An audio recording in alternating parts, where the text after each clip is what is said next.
কয়েকটা ভিডিওতে বলেছিলাম যে আওয়ামী লীগ ফিরে আসবে এবং দেশের প্রচলিত রাজনৈতিক দলগুলো আওয়ামী লীগকে ফিরিয়ে আনবে।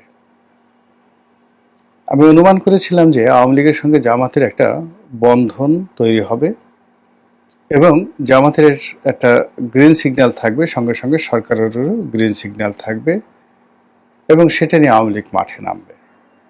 অন্যদিকে জামাত বিরোধী যে ইসলামী সংগঠনগুলো তারা বিএনপির সঙ্গে থাকবে এবং হাড্ডাহাড্ডি লড়াই হবে রাজনীতির ময়দানে। এখন পুরো বিষয়টা এলোমেলো হয়ে গেছে। এক পক্ষ মনে করছে যে জামাতের সঙ্গে আওয়ামী লীগের সম্পর্ক তলে তলে হয়ে গেছে, আর অপর পক্ষ মনে করছে যে বিএনপি মূলত ভারতের পরামর্শে আওয়ামী লীগকে একটা ওয়াক ওভার দিচ্ছে বা আওয়ামী লীগকে একটা সুযোগ করে দিচ্ছে।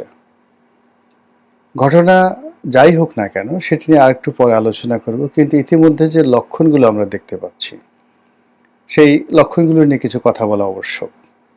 প্রথম লক্ষণ হলো ঢাকার রাস্তায় আওয়ামী লীগের ঝটিকা মিছিল, একাধিক ঝটিকা মিছিল। গোপালগঞ্জে বঙ্গবন্ধুর মাজারকে কেন্দ্র করে সেখানে বিপুল সংখ্যক নেতাকর্মীর শপথ গ্রহণ এবং পুরো গোপালগঞ্জ জেলা সেই আওয়ামী লীগের পতনের পর থেকেই ব্যতিক্রমী আচরণ করছে। সারা বাংলাদেশে একরকম আর গোপালগঞ্জের দৃশ্য আরেক রকম।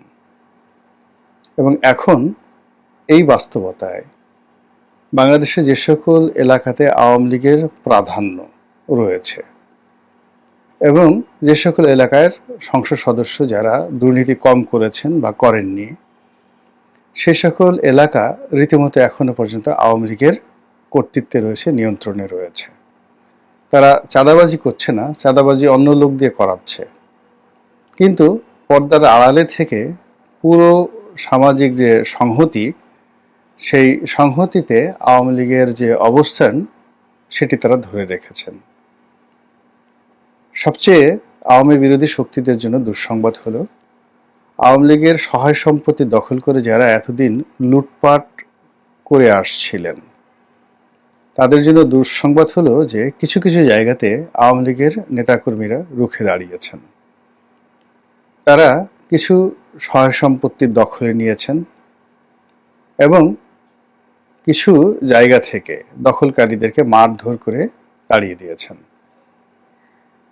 আবার অনেকগুলো সম্পত্তি, ব্যবসা বাণিজ্য, সেগুলো পুনর্দখল করার জন্য তারা সর্বোচ্চ শক্তি নিয়ে তারা এগিয়ে আসছে। এবং এক্ষেত্রে তাদের পলিসি, অর্থাৎ যদি সমন্বয়কদেরকে মোকাবেলা করতে হয় তারা জামাতের সাহায্য নিচ্ছে, জামাতকে যদি মোকাবেলা করতে হয় বিএনপির সহযোগিতা নিচ্ছে, বিএনপিকে যদি মোকাবেলা করতে হয় তাহলে জামাত এবং সমন্বয়কদের সাহায্য নিয়ে স্থান কাল পাত্রভেদে তারা দ্রুত সিদ্ধান্ত নিচ্ছে। ইতিমধ্যে শেখ হাসিনার বেশ কয়েকটি অডিও ক্লিপ ভাইরাল হয়েছে। তিনি যেভাবে কথা বলতেন আগে, এই আসছি, কাল আসছি, এটা করবো, ওটা করবো, সেগুলো না বলে অত্যন্ত দৃঢ়তার সঙ্গে বলেছেন যে এখন থেকে আর কোনো ছাড় নয়। যদি ডান গালে কেউ একটি থাপ্পড় মারে, বাম গাল এগিয়ে না দিয়ে যেভাবে থাপ্পড় দিয়েছে ওইভাবে সজোরে প্রতিপক্ষের গালে থাপ্পড় মারতে হবে। এখন এই থাপ্পড় কিভাবে মারবে সেটা ওই স্থানীয় আওয়ামী লীগ নেতাকর্মীদের দায়িত্ব এবং কর্তব্য। নির্যাতিত হয়ে কান্নাকাটি করা যাবে না, নির্যাতিত হয়ে পালিয়ে যাওয়া যাবে না এবং নির্যাতিত হয়ে কোনো অবস্থাতে পিছু টান দেওয়া যাবে না, রুখে দাঁড়াতে হবে। এখন শেখ হাসিনা সেই কথা বলার পর মাঠের যে রাজনীতি, সেই রাজনীতিতে কিছুটা হলেও গুণগত পরিবর্তন এসেছে। আমরা দেখেছি যে সাবেক পররাষ্ট্রমন্ত্রী প্লাস সাবেক তথ্যমন্ত্রী ডক্টর হাসান মাহমুদ, যিনি খুবই আলোচিত ছিলেন, খুবই সমালোচিত ছিলেন তার জমানাতে, সেই মানুষটির গ্রামের বাড়ি চট্টগ্রামের, তাদের যে গ্রামের বাড়ি, সেই গ্রামের বাড়ি বেদখল হয়েছিল এবং তিনি প্রবাসে আছেন, সুইডেনে আছেন, এটা আমরা সবাই জানি। তো তার সেই বাড়িতে হঠাৎ করে দেখা গেল যে তার নিজস্ব লোকজন সেখানে বসবাস শুরু করেছেন, এবং সেই দৃশ্য ধারণ করার জন্য স্থানীয় কিছু সাংবাদিক যখন ক্যামেরা নিয়ে সেখানে উপস্থিত, অমনি সেই বাড়িতে যারা বসবাসরত লোকজন তারা সেই সাংবাদিকদের উপরে রীতিমতো ঝাঁপিয়ে পড়লো, ক্যামেরা ভাঙচুর করলো এবং তাদেরকে সেখান থেকে তাড়িয়ে দিল। এরকম একটা ভিডিও ফুটেজ রীতিমতো ভাইরাল হয়ে পড়েছে। স্থানীয় সাংবাদিকরা চিৎকার করে বলছিলেন যে পুলিশ তাদেরকে কোনো সহযোগিতা করেনি, বরং দাঁড়িয়ে দাঁড়িয়ে তারা তামসা দেখছিল। এই যে আওয়ামী লীগের ফিরে আসা, অধিকতর শক্তি নিয়ে ফিরে আসা, এটা নিয়ে একটা আওয়াজ হচ্ছিল অনেক দিক থেকে। আওয়ামী লীগ ফিরে আসবে, ভয়ঙ্করভাবে আওয়ামী লীগ ফিরে আসবে, ছাত্রলীগ ফিরে আসবে, ভয়ঙ্করভাবে ছাত্রলীগ ফিরে আসবে, যুবলীগ ফিরে আসবে, ভয়ঙ্করভাবে ফিরে আসবে। এই কথাগুলো বিভিন্ন জায়গাতে তারা প্রচার করেছে। কখনো কখনো যে কোনো রেল স্টেশন, কখনো কখনো কোনো মসজিদ, কোনো সরকারি দপ্তর, এমনকি ব্যাংক বিমার যে অফিসগুলোর যে সাইনবোর্ড থাকে, সেই সাইনবোর্ডে, ডিজিটাল সাইনবোর্ডে হঠাৎ করে এই শব্দগুলো ভেসে উঠত। ছাত্রলীগ ফিরে আসছে আগের চেয়ে শক্তিশালী হয়ে, আরো ভয়ঙ্করভাবে। এখন তার কিছু নমুনা এই সাম্প্রতিক সময় দেখা দিয়েছে। কারণটা কি? এই কারণের পেছনে আপনি 100টি কারণ বলতে পারবেন। প্রথম কারণ হিসেবে বলা যেতে পারে বর্তমান অন্তর্বর্তীকালীন সরকারের যে ব্যর্থতা, এটি ক্রমশ মানুষের সহ্যের সীমা ছাড়িয়ে যাচ্ছে। 2 নম্বর হলো সরকার যা কিছু করার চেষ্টা করছে সবই লোক দেখানো, মানুষজন বিশ্বাস করছে না, এবং তাদের কর্মকাণ্ড, কথাবার্তা সবকিছুর মধ্যেই কাজের চাইতে নাটক বেশি। আমরা যে কথাগুলো বলি, নাটক কম করো প্রিয়। এর ফলে মানুষের মুখ দিয়ে বের হয়ে যাচ্ছে আগেই ভালো ছিলাম। এখন এটা আপনি বন্ধ করতে পারেন, অত্যাচার করতে পারেন, জুলুম করতে পারেন, কিন্তু ব্যাপারটা হলো মানুষের মুখ তো আপনি বন্ধ করতে পারবেন না। সেই মানুষের মুখ থেকে July, August, September, October, November, অর্থাৎ 2024 সালের নভেম্বর থেকেই মানুষের মুখ থেকে বের হয়ে যাচ্ছে যে আগেই ভালো ছিলাম। 2 নম্বর হলো কিছু অদ্ভুত অদ্ভুত শব্দ, যেমন পদ্মা সেতু দিয়ে চলতে গেলে, মেট্রো রেল দিয়ে চলতে গেলে, তারপর এক্সপ্রেসওয়ে দিয়ে চলতে গেলে শুধু বারবার মনে হয় এত কৃতজ্ঞ বা অকৃতজ্ঞ মানুষ হতে পারে, এত বেঈমান হতে পারে কেউ। এই জিনিসগুলো ফেসবুকে এবং ওয়ালে বারবার ছেড়ে দেওয়া হচ্ছে এবং এটা প্রমোট করা হচ্ছে। ফলে কি হলো, আওয়ামী লীগ জমানার যে উন্নয়নমূলক কর্মকাণ্ড, তার পেছনে যে হাজার কোটি বা লক্ষ কোটি টাকার যে দুর্নীতির অভিযোগ, সেই অভিযোগগুলোকে ক্রমশ ভুলিয়ে দেওয়া হচ্ছে, এবং এটাই আমাদের দেশের নয়, সারা দুনিয়ারই একটা সাধারণ ট্রেন্ড। মানুষ বর্তমানকে স্মরণ করে, অতীতকে ভুলে যায়। দ্বিতীয় যে সমস্যা, সেটি হলো রাজনীতিতে এমন কিছু মেরুকরণ হচ্ছে যেগুলো জুলাই আগস্ট বিপ্লবের পরে কল্পনা করা যায়নি। এখন আমাদের দেশের শতকরা 100 জনের মধ্যে 100 জন মানুষ বিশ্বাস করেন ডক্টর মোহাম্মদ ইউনূস রাজনীতি করতে চান, তিনি ক্ষমতায় থাকতে চান।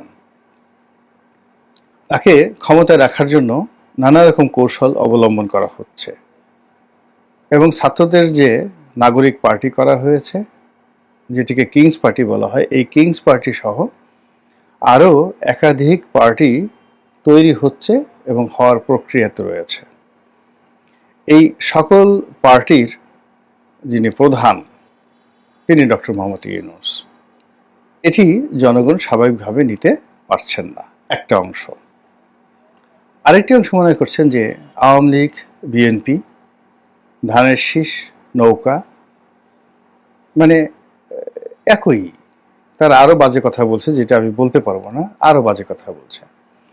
তারা সজীব ওয়াজেদ জয় বা তারেক রহমান সাহেব যিনি আর রয়েছেন, এদের দুজনের মধ্যে কোনো মৌলিক পার্থক্য তারা দেখতে পান না। বেগম খালেদা জিয়া বা শেখ হাসিনার মধ্যে তেমন মৌলিক পার্থক্য দেখতে পান না। সেই তুলনায় ডক্টর মোহাম্মদ ইউনূস তাদের কাছে দেবদূত, তাদের কাছে ত্রাণকর্তা, তাদের কাছে মহামানব। এই মহামানব যারা মনে করছেন তারা চান তিনি আরো বহু বছর আজীবন ক্ষমতায় থাকুন। এরপরে যেটি হচ্ছে সেটি হলো বাংলাদেশের যারা ইসলামপন্থী লোকজন রয়েছেন তারা বিএনপি এবং আওয়ামী লীগ এই দুটো দলের একটিকেও পছন্দ করছেন না এই মুহূর্তে। যত মাদ্রাসা পড়ুয়া, ছাত্র, ছাত্রী, শিক্ষক, কর্মচারী তাদের সংখ্যা যদি 1 কোটি হয়, এই 1 কোটি লোকই এখন আওয়ামী লীগ বিএনপির পরিবর্তে তারা চাচ্ছে ডক্টর মোহাম্মদ ইউনূস ক্ষমতায় থাকুক। এবং ডক্টর মোহাম্মদ ইউনূস এবং তার যারা লোকজন রয়েছেন তারা এই বিষয়গুলো বুঝে গেছেন। এর ফলে কি হলো, বিএনপি রাজনীতিতে বন্ধুহীন হয়ে পড়েছে। এখন তাকে বন্ধুত্ব খোঁজার জন্য গণ অধিকার পরিষদের পিছনে পিছনে ঘুরতে হচ্ছে। তাকে বন্ধুত্বের জন্য জাতীয় পার্টি, আন্দালিব রহমান পার্থর যে জাতীয় পার্টি, সেখানে ধর্ণা দিতে হচ্ছে। বন্ধুত্বের জন্য তাকে এবি পার্টির যিনি প্রধান জনাব মঞ্জু, তার সঙ্গে দেশে বিদেশে তার সঙ্গে সাক্ষাৎ করতে হচ্ছে এবং তাকে তোয়াজ করতে হচ্ছে। বিএনপি বন্ধুত্বের জন্য আসম আব্দুর রব, মাহমুদুর রহমান মান্না এবং কর্নেল অলি সাহেবের দল থেকে বের হয়ে আরেকটা যে বিকল্প আলাদা যে এলডিপি করেছে জনাব সাদাত হোসেন সেলিম, জনাব সেলিম সাহেবকেও বিএনপিকে পাত্তা দিতে হচ্ছে এবং এদের সবার সঙ্গে সমঝোতা করে আসন ভাগাভাগি করে তাদের সঙ্গে একত্র রাজনীতি করার জন্য চেষ্টা করা হচ্ছে।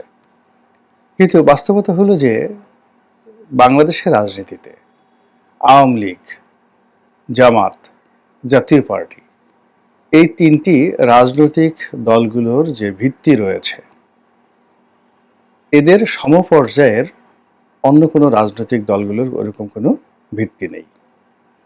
দ্বিতীয়ত, যারা ভোট ব্যাংক হিসেবে কাজ করে, যে সকল ইসলামী সংগঠন, বিশেষ করে পীর মসজিদ কেন্দ্রিক মাজারগুলো রয়েছে, তাদের খাদেম যারা আছেন বা গদিনশীন পীর যারা আছেন, তাদের একটা বিরাট অংশের সঙ্গে এখন আওয়ামী লীগেরই সম্পর্ক ভালো আছে এবং তারা কোনো অবস্থাতেই আওয়ামী লীগকে ছাড়তে চাচ্ছে না।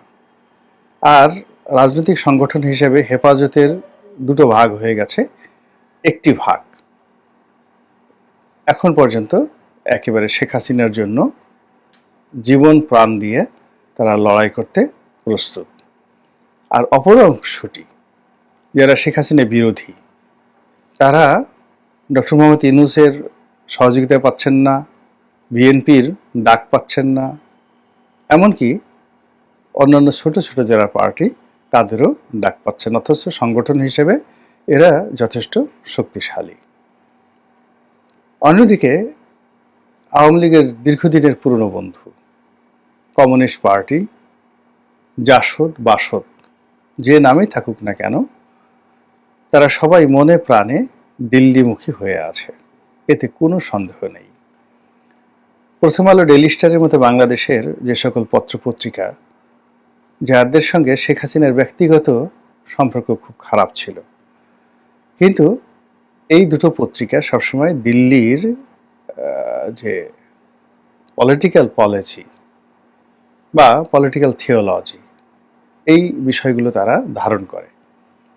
তো এখন এই সময়টিতে তারা দিল্লির যে পারপাস সার্ভ করছে, আর অটোমেটিক্যালি তাদের সমস্ত কর্মকাণ্ড আওয়ামী লীগের জন্য ইতিবাচক ফল বয়ে নিয়ে আসছে।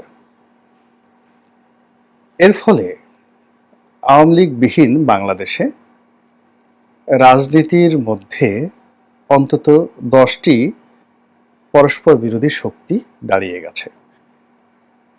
তারা কেউ এককভাবে সফল হতে পারবে না, কেউ কাউকে ক্ষতি করতে পারবে না, কিন্তু নিজেরা নিজেদের ক্ষতি করতে পারবে।